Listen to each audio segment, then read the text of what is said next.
Hello and welcome back to my channel. I'm Louise Digby and I'm a registered nutritional therapist. And if you are new here, then you're in the right place. If you are wanting to optimize your health and lose weight now that you're in the mid stage of life, be that perimenopause, menopause, postmenopausal, or if you're just in your late 30s and 40s and you feel like things are changing and you're not seeing the results that you used to see when you perhaps previously went on a diet. Things are getting harder. It's difficult to shift the weight. You're not feeling good in yourself. Maybe you're feeling like your joints are starting to ache. Everything's starting to ache. Energy levels aren't what they once were, and perhaps struggling with hormonal issues, maybe some well-being issues like anxiety and sleep struggles. So my channel is all about helping you to address these issues in a way that is achievable and sustainable. No fatty diets, no scammy products, just really good information that is science-backed and well researched. And today, we're going to be diving into sleep specifically, and I have got for you a whole host of things that you can do to improve your sleep quality, because sleep is so blooming important when it comes to our health and well-being, especially for women over the age of 40, because when we don't have enough sleep, it really impacts not only how we feel, but on a physiological level, it impacts our hormone balance. It impacts our ability to recover after exercise, to build lean muscle. It drives up our stress hormones, which disrupts our sex hormones and our thyroid function, our insulin sensitivity. And these are all things that are super important to be optimal when we want to lose weight in a way where we don't have to live off the diet of a mouse. You know, if we want to be eating a normal diet and living a normal life where we're able to go out with friends for meals and go on holiday without piling on loads of weight, or cook a few things that are not completely clean, then, we want to have those things in our life. We need to make sure that 80% of the time we are focusing on what we're doing, not just what we're eating, but perhaps our habits, our sleep, our environmental toxins, many, many different things that all impact the way that our metabolisms work, and therefore how easy it is for your body to burn fat. So sleep is a really big factor. We're going to be diving into those other topics in future videos, but today it's sleep. Now, before we dive in further and start going through these tips, one thing I just want to acknowledge is that when you get into the perimenopausal phase, a drop in sleep quality is a really common symptom, and it can be a little bit of a vicious cycle because it can be more difficult to get good quality sleep, maybe because you're having hot flushes. It could be because of anxiety or increased cortisol levels. But then the lack of sleep makes all of those things worse, and it can feel like things getting worse and worse and more difficult to manage. Now, that might sound a little bit depressing, but I'm telling you this for a very good reason, and it's because the hacks and the tips that we're going to go through today are going to help to stop this vicious cycle. So I know it's so frustrating when you're told you need to get more sleep and, going to bed and just trying to get to bed earlier just doesn't work for you. You can't sleep, or you keep waking up in the night. Or maybe there's things that are disrupting your sleep, which could be, children or other factors, shift work. it's frustrating to just be told, well, sleep more and that's going to help everything. So this isn't just about sleeping more. This is about actually improving the quality of your sleep, so that if you're not getting enough sleep, then you're still going to get quality sleep in the hours that you do get. Because if we can improve the amount of uninterrupted hours you have, then that is going to be really impactful in itself. Okay, so let's get into it. Some of these things I think you're probably going to have heard before. Of course, there's so much information out there. You're going to have heard some of these things before. But I think it's always helpful to have a reminder, because just because we know everything doesn't mean that we're actually doing it. But also, I think there's going to be things in here that you haven't heard. I've got a long list and that might seem overwhelming, but the beauty of this is that you can pick and choose a few things that will potentially fit in with your lifestyle. You don't have to be doing all of these things. If you want to get incredible sleep, then do as many as you can. But equally, just adding in one or two things and seeing how that impacts your sleep. If it's a positive improvement, then make sure you build on that and you add in some more habits as time goes on. If you don't see a benefit, and it's difficult for you to keep up with that habit, then you can try other things.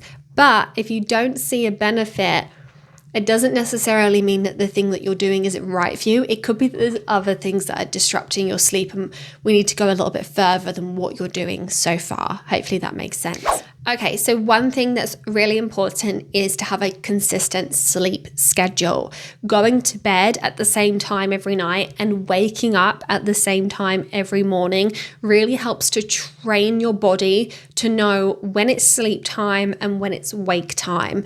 And it will help you to get to sleep fast when you go to bed and feel more refreshed when you wake up, because if you wake up at 6 a.m. one day and 9 a.m. the next and it's a bit all over the place, your body never really knows when it's time to wake up. And our bodies, we have a circadian rhythm, which is essentially various different triggers and clocks in the body that help your body to recognize when it's sleep time and when it's wake time.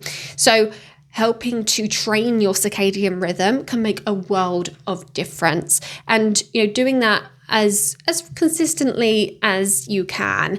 I'm not very good at this, but when I do it, I do notice a difference. For me, I play a lot of sports in the evenings, and when I get home, it's not as easy for me to get straight to bed because I'm feeling a little bit pumped up sometimes, particularly if I've been playing in some sort of match and we've won, or things have been a bit frustrating. I need to wind down beforehand. There's no point in me going to bed and just laying there feeling overstimulated. So we need to make sure that, where possible, give ourselves grace. It's not always going to be achievable to get to bed at the same time every night. And equally, if you are going to bed later some nights and you have the ability to get up later, it may be that there's more benefit to you to get that 8 hours than there is to keep that consistent wake schedule. But play around with it and see what feels best to you. And, if it's just one night where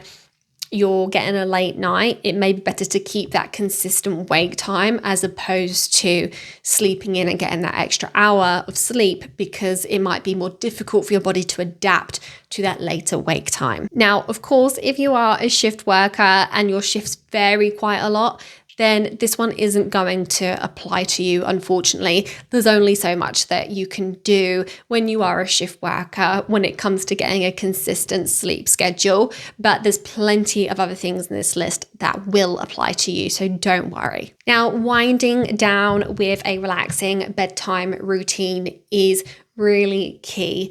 And I am certainly guilty of this, and I'm sure so many people are. You watch telly in the evening, you get to the point where you're getting sleepy, you turn it off, you go to bed, and then you can't sleep. And the lack of the bedtime routine, the lack of the wind down can be a real culprit here, particularly if you are getting to the point where you're really chilled out on the sofa and then you have to get yourself up and go and clean your teeth and wash your face and get ready for bed, or maybe, prep some things, iron your shirt for the next day. if you're doing all of that between you getting sleepy and actually getting into bed, then that's going to mess up one of your circadian rhythms, which is your cortisol pattern. So your hormone cortisol, we often hear about it in a very negative light because when we have too much of it, it's very inflammatory and disruptive and certainly not great for our metabolisms. But we do need it. As with all of these things, we do need some of it, but we just don't want to have too much of it, particularly in the evenings. It's supposed to shoot up when we wake up in the morning and then gradually drop over the course of the day. But what can happen is if we do something that's too stimulating in the evening, then that cortisol level can start to come back up, which can prevent us from getting that sleep, that restful sleep, or getting to sleep as quickly as we would like. So a relaxing bedtime routine, it might look like getting ready for bed earlier rather than waiting until you're actually going to bed. It doesn't mean that you have to go to bed as early as you're getting ready for bed. There can be a gap where you do other things between then, but getting ready for bed earlier will help to avoid waking you up again, and you can just go to bed when you feel ready, when you feel sleepy, or when it is your bedtime. Now, a relaxing bedtime routine could look like many different things. A key part of it, which is really my next tip, is about limiting exposure to artificial lighting in the evenings. So we'll come on to that a little bit more, but essentially dimming the lights and, wearing things like blue blocker glasses can be really helpful, because when you are exposed to artificial lighting, it blocks your serotonin from being converted into melatonin, which is the hormone that helps us to feel sleepy. So minimizing light exposure should be part of your relaxing routine. And part of that might mean that rather than watching TV or scrolling on your phone, doing something offline could be helpful. That could be reading, it could be drawing. For Christmas, I got some paint by numbers. So I've been doing some evenings I've been doing a little bit of painting. It's super relaxing. You don't really need to think about it because you're just following the colors and the numbers, but it's pretty satisfying as it all comes together as well, without being something that's overly stimulating. So doing something offline, whatever you find relaxing, is highly recommended. And if you're someone who washes at night, then a hot bath is a nice part of that routine. For some people, it could be doing some meditation. It could be doing some stretching, which can be really helpful for helping you to wind down, but also it can help you get more comfortable sleep. Because if you've got tight shoulders from sitting at a desk all day, or if you've got some sort of bodily pain from whatever the work is that you've been doing, then having a good stretch can actually help you get more comfortable more quickly in bed. So that could be part of your bedtime routine as well. Your bedtime routine could be 10 minutes, it could be an hour, 2 hours, whatever feels good to you. And it might vary from night to night. For many women, their skincare routine is a nice part of their bedtime routine. And doing that a little bit earlier can be helpful, like I said, so that you're not having to do loads of things before you actually get into bed or immediately before you get into bed. And also typically in the bathrooms where we might be doing this routine, there tends to be quite bright lighting, which for me, I find really irritating because obviously I want to keep the lighting low before I go to bed. So that's just something to think about as well. Now, you may well want to avoid stimulants like caffeine before you go to bed. Many people find that they need to avoid it from around midday. Some people feel like they can get away with having it later in the day. We definitely do not want to be having it in the evenings, whether it's tea or coffee or any other drinks that contain caffeine.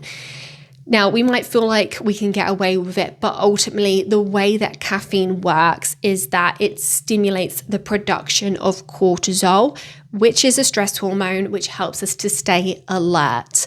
We might not notice a boost in energy, but it does alter our hormones slightly by having the stimulation of cortisol, and that will impact your ability to get into such a deep sleep until we've managed to process and detox that caffeine out of the system. So Avoid having caffeine later in the evening. Some people can stop at midday and be fine. Some people can stop mid-afternoon and be fine. Some people need to just not have it at all.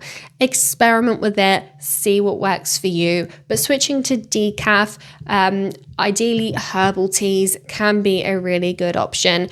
But if you're going to go for a decaf option, then opt for natural decaf.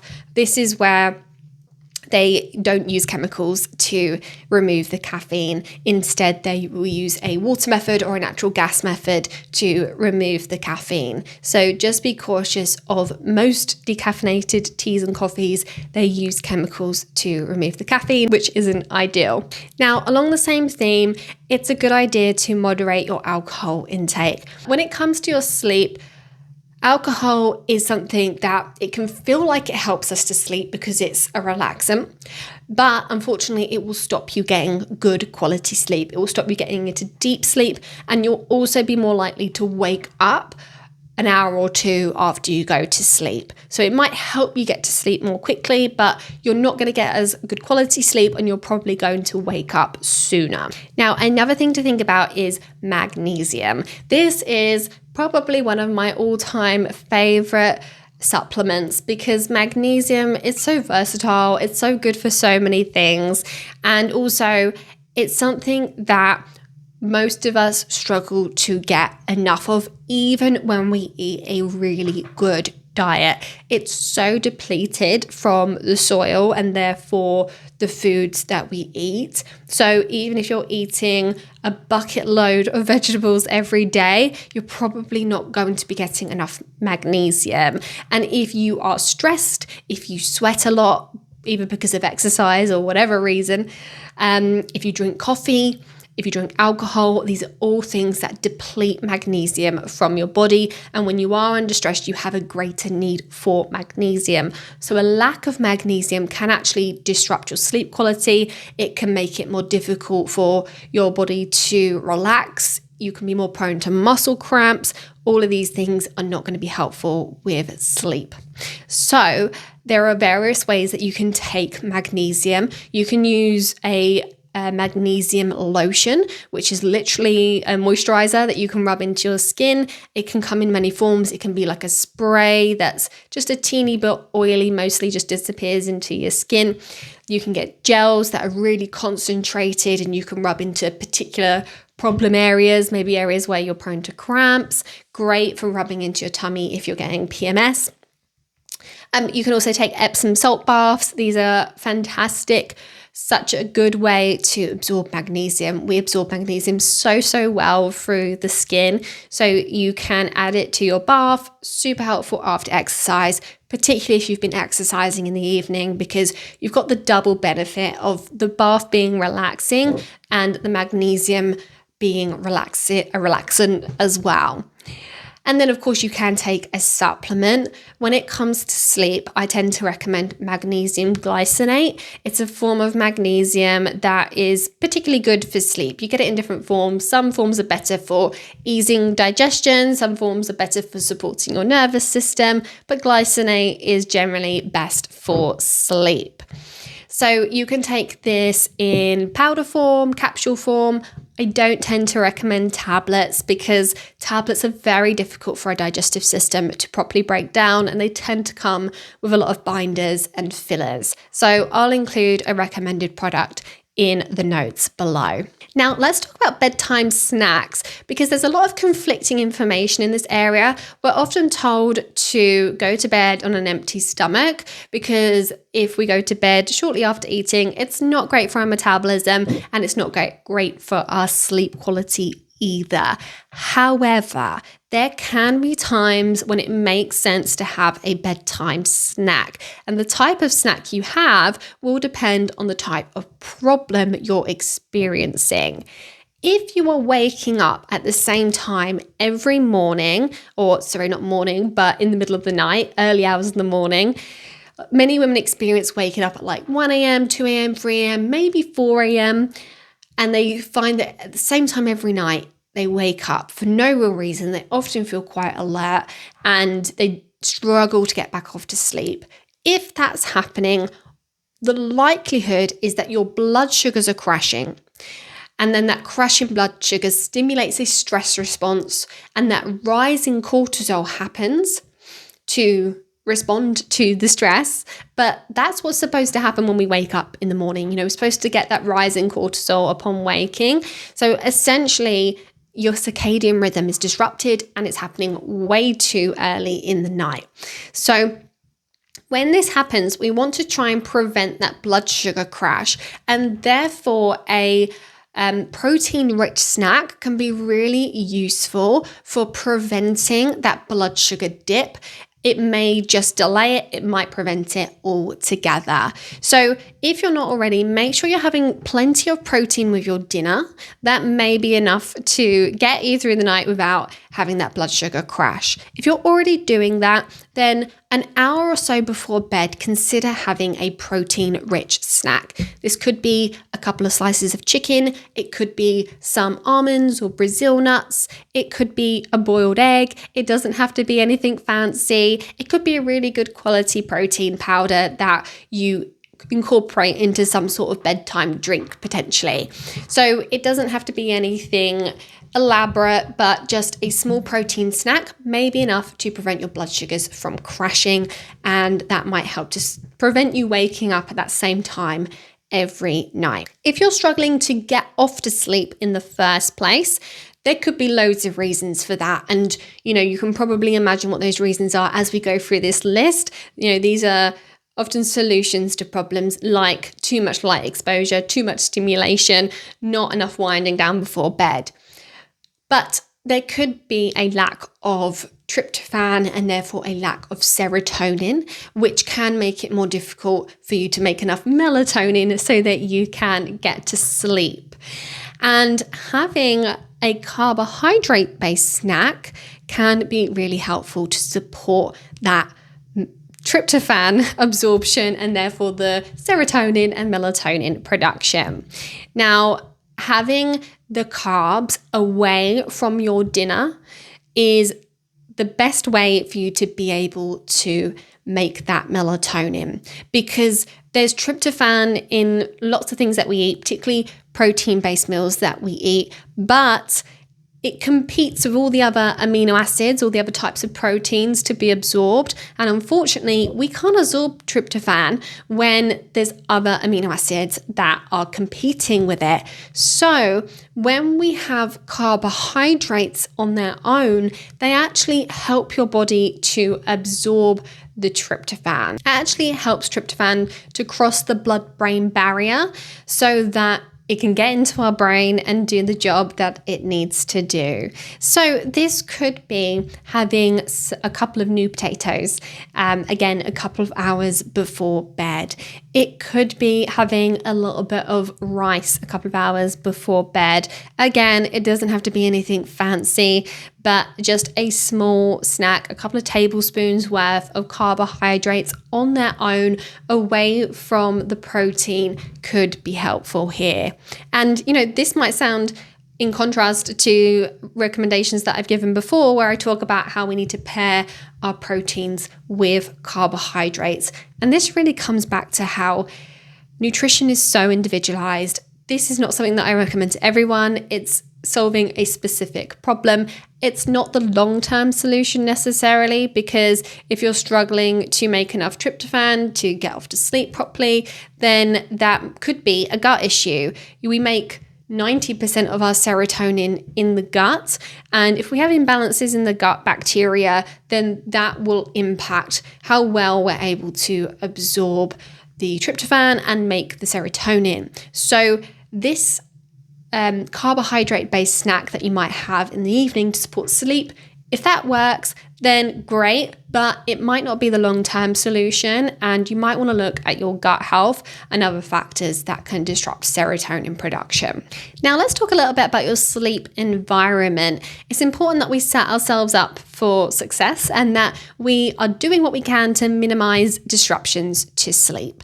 So this part, I think it might sound a little bit more obvious, but it's a good checklist to go through to make sure that you are doing what you can to give yourself the best possible sleep.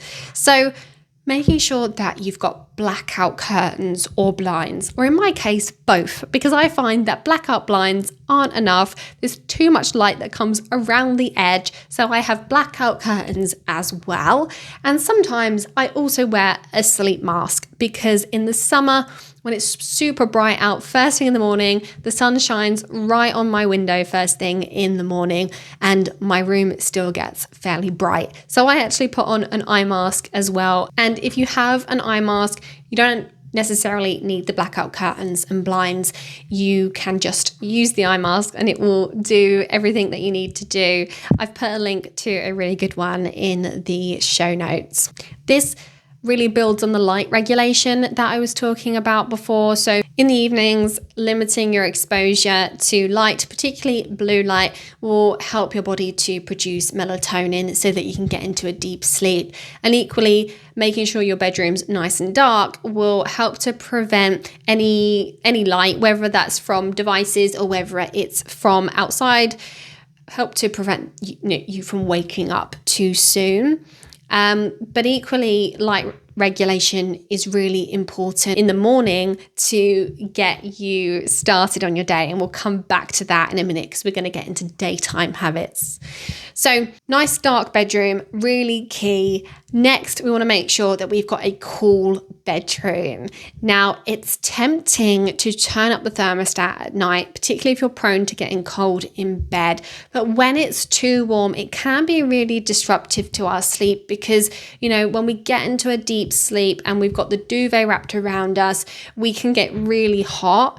And that could bring us out of our deep sleep. It's been shown that having a bedroom temperature of around 16 to 18 degrees Celsius is ideal. I definitely find that for me, a cooler bedroom is definitely linked to better sleep. I like a bedroom of like 15, 16 degrees at night. And I'm just someone who's very warm. I get very warm easily.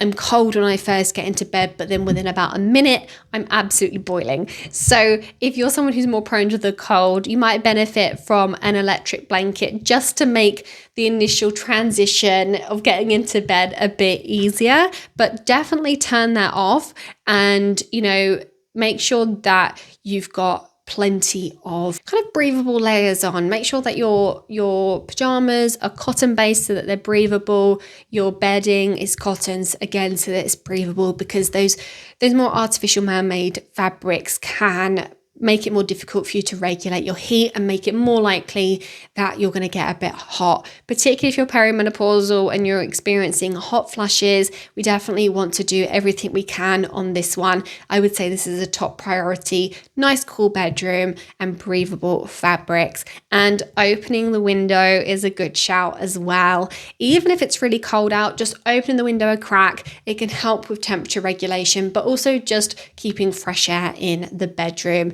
A little bit different if you live on a noisy or a main road.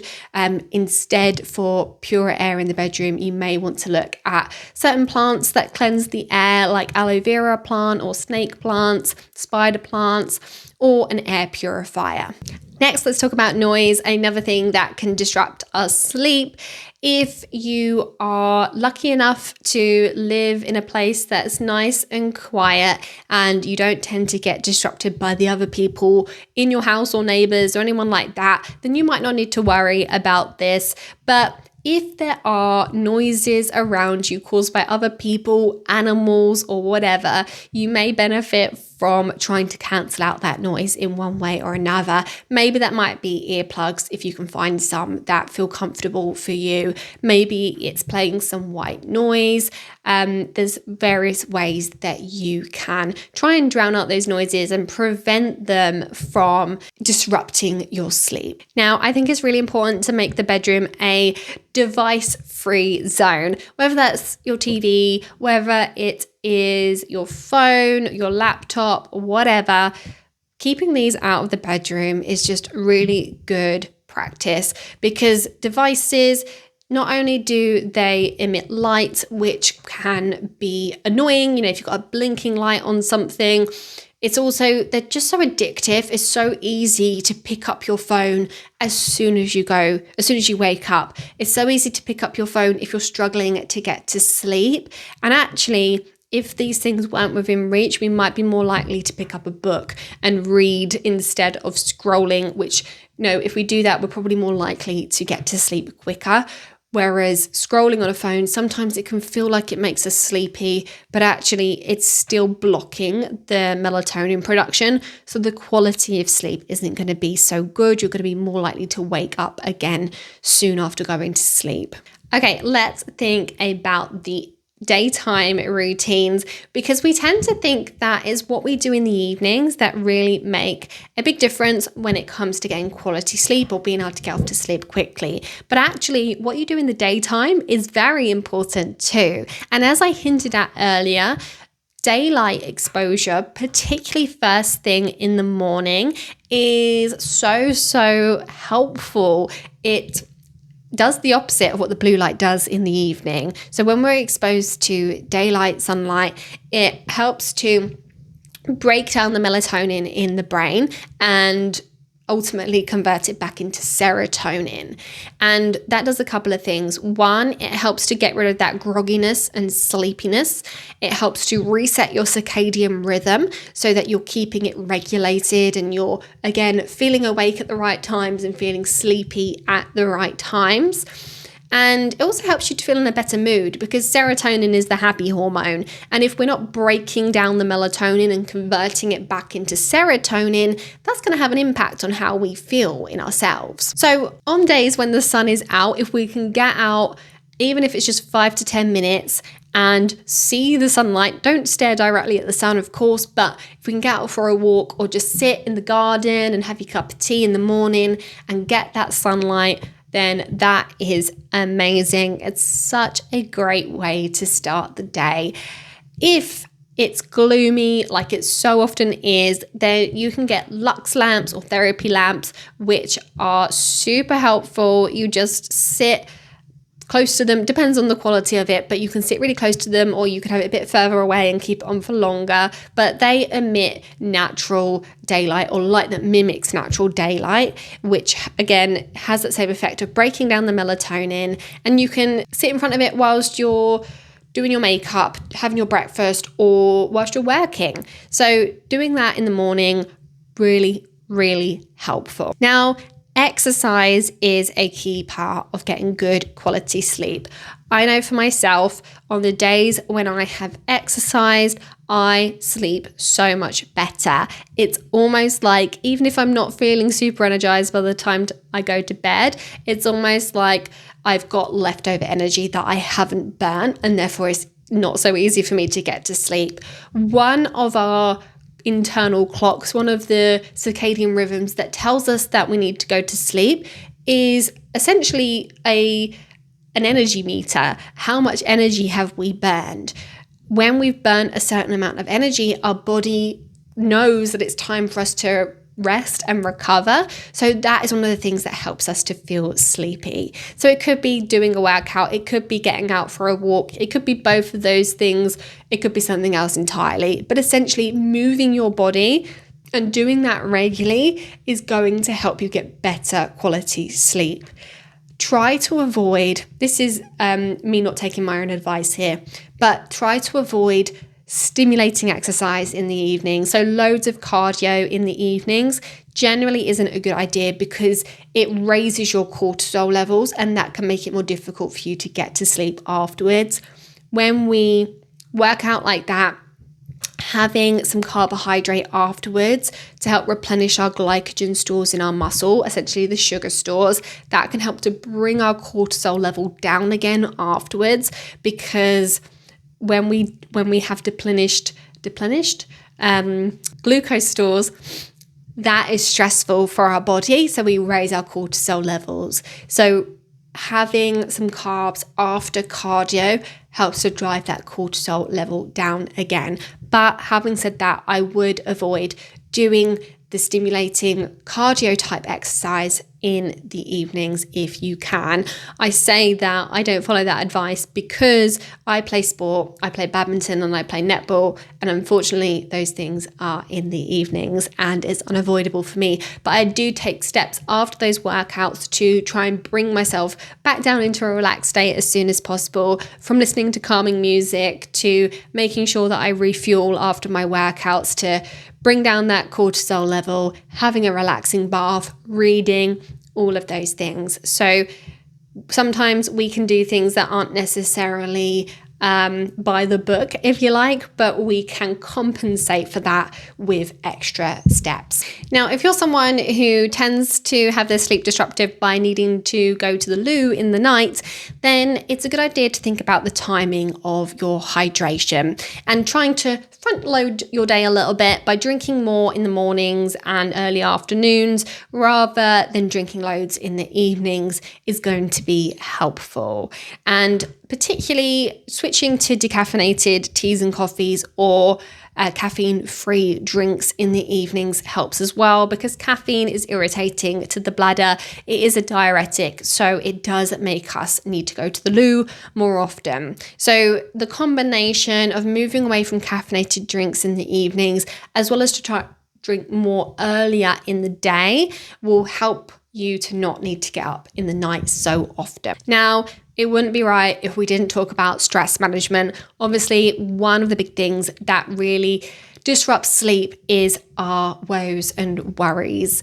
And there are, of course, limited things that we can do to get rid of the stress, but managing stress is key. And, oftentimes when we are stressed, we can end up doing things that can make it worse and add to the stress burden. And simple things that I live by really are things like don't read the news in the evening, or sometimes at all. If I'm feeling really quite stressed, I do not look at the news at all, because it doesn't help.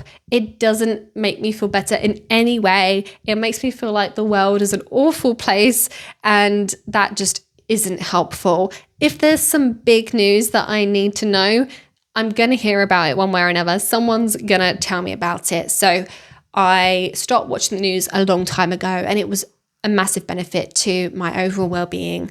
So especially in the evening, try not to scroll the news apps and even social media as well, because that's something that there's a lot of bad news, fake news, and, often these things, they capture our attention. And then the more we read, the more the algorithm thinks that's what we want to see. And then the more of it we see and the worse it gets. So that's one reason why we probably don't want to be spending time on social media very much at all, but especially in the evenings.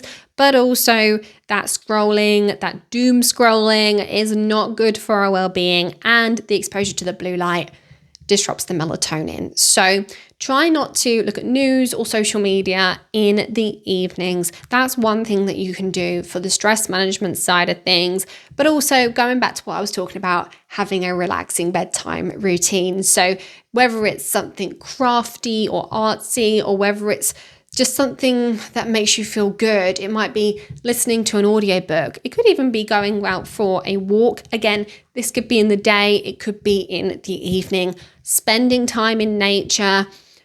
Honestly, listening to the sounds of the birds. Just trying to be present on your walks is really, really helpful to keep you in the moment and stop thinking about the future or the past or whatever the thing is that you are worrying about. And of course, there are really simple practices that you can bring into your everyday, like deep belly breathing.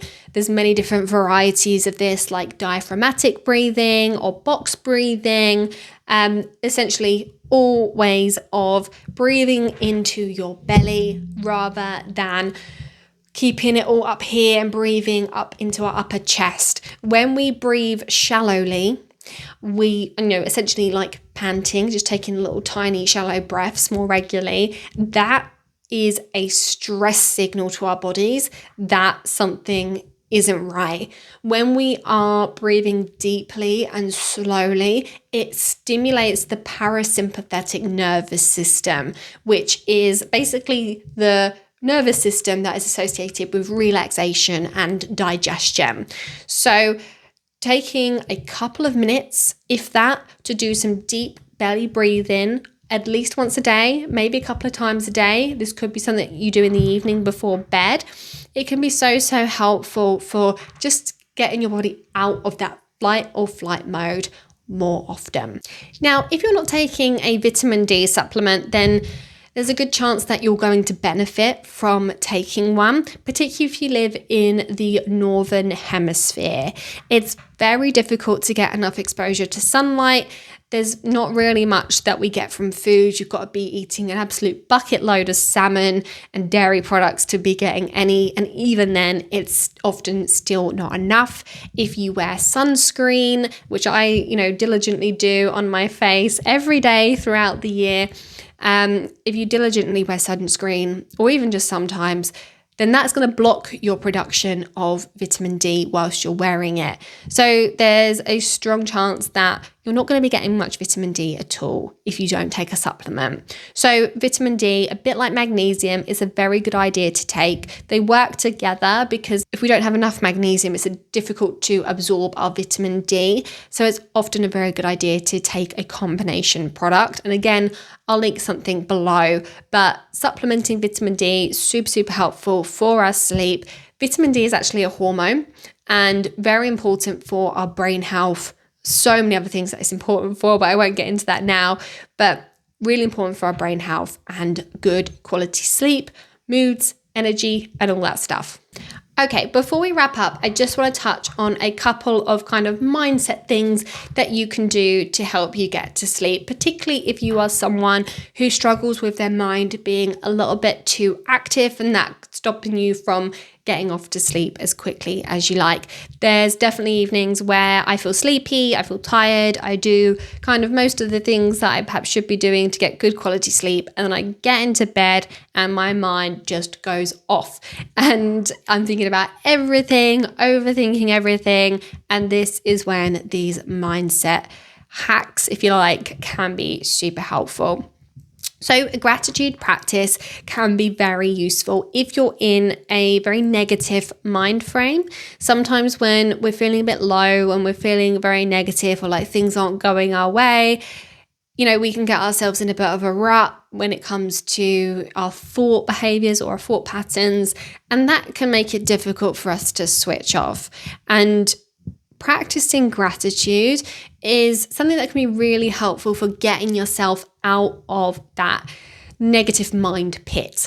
I know for me, this is something that I do very regularly. Sometimes I do it to start my day, to set myself up for a really good day. And other times I'll do it before I go to bed if I'm not feeling very positive. And just taking a moment to appreciate everything that you have, whether you're thinking about your family, your friends, maybe it's the fact that you've got a roof over your head, and if things are really bad and really going wrong, it can feel like it's difficult to find something to be grateful for. But even just the fact that you are alive, the fact that you've got clothes on your back or you're somewhere warm and dry, something as simple as that can really help to put things into perspective and help us to come out of that negative mind pit. It's not about toxic positivity. It's not about being positive, whatever's going on, but it's more just about taking a step back and looking at what you do have rather than focusing on what's not going so well for you. Now, I personally find that sometimes just thinking about this works really well for me. Sometimes writing it down and doing a quick journal can be really helpful as well. Whatever works for you. Maybe it's writing it down on your phone. Maybe it's talking to someone about it. Whatever feels good for you, that can be a really nice way to just calm your mind a bit before bed. Another thing is setting boundaries, particularly if you struggle with your work-life balance.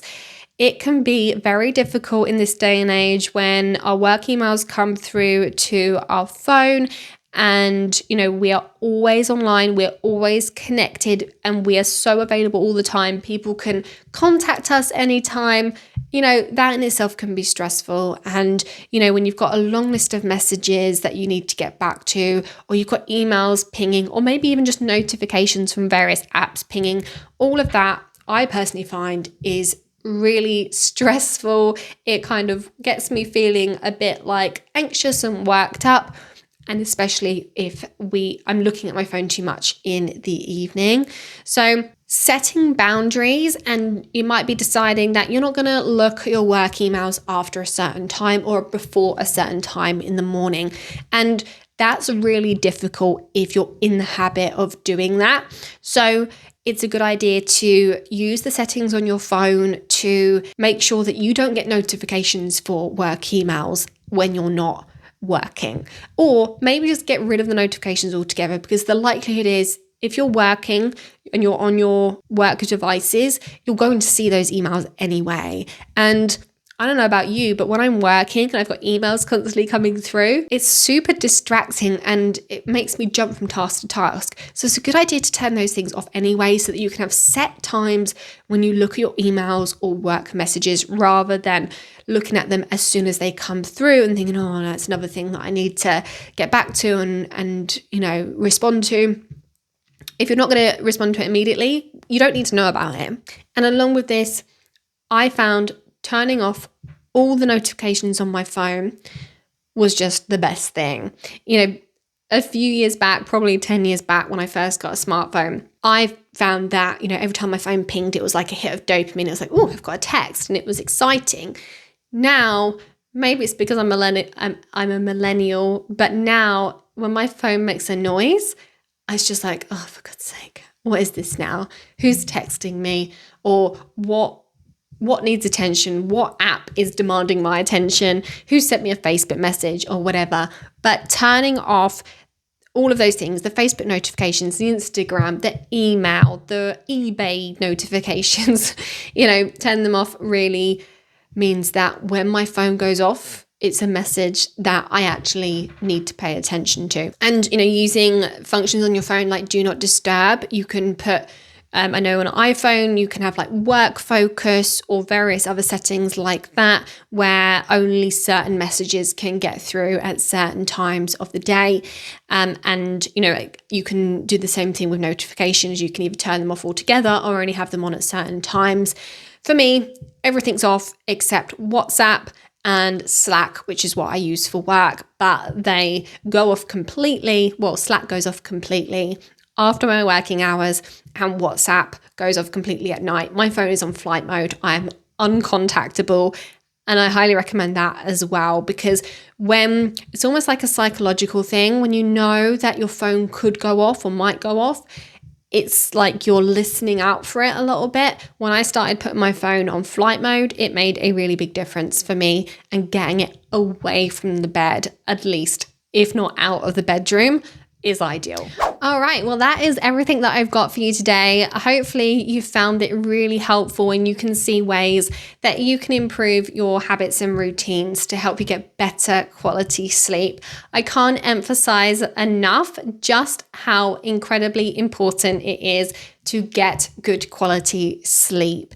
In an ideal world, you want to be aiming for at least 7 to 8 hours of sleep. And one thing that I forgot to mention earlier is that the sleep that we get before midnight is better quality than the sleep that we get after midnight. It's easier for our bodies to get into a deep sleep when we get to bed before midnight, or when we get to sleep before midnight. And this is something that I notice on my Fitbit when I track my sleep. When I go to sleep later, even if I'm in bed for longer or just as long as other nights, I will not get as much deep sleep. And it's that deep sleep that is so restorative. So getting to bed earlier when we can is ideal. So I hope you found this helpful. I hope you found tips that you can incorporate. Let me know in the comments what things you already do, what things you swear by, what things you are going to consider adding in to your routine. I would love to know. If you would like to build on this and start implementing habits and foundations to build a thriving, healthy metabolism, one where you're going to be able to lose weight consistently without fatty diets or scammy products, then why not join me for my Metabolism Reset Challenge? This is a 5-day quote unquote challenge bootcamp where you can work through it at your own pace. There are daily trainings that you can, again, watch in bite-sized chunks. You can watch at your own pace, where I dig into the foundations of what it takes to have a healthy metabolism. We'll be talking about hormone balance, reducing cortisol, reducing inflammation, reducing toxic load, and very simple but very effective habits that you can get into place to help repair and rebuild your metabolism so that it becomes faster and stronger and you can lose weight more easily, particularly after the age of 40. So check it out. It's just £27 and it is jam-packed with information, recipes, and lots of really great stuff. I'll drop the link for that below and I will hope to see you there. Thanks again for joining today. I hope that you're enjoying this new style of video. And if you are, then make sure you hit subscribe, make sure you hit like, and thank you so much in advance to those of you who already do. It means so much and it really helps to support my channel. Thanks again, and I'll see you in the next one.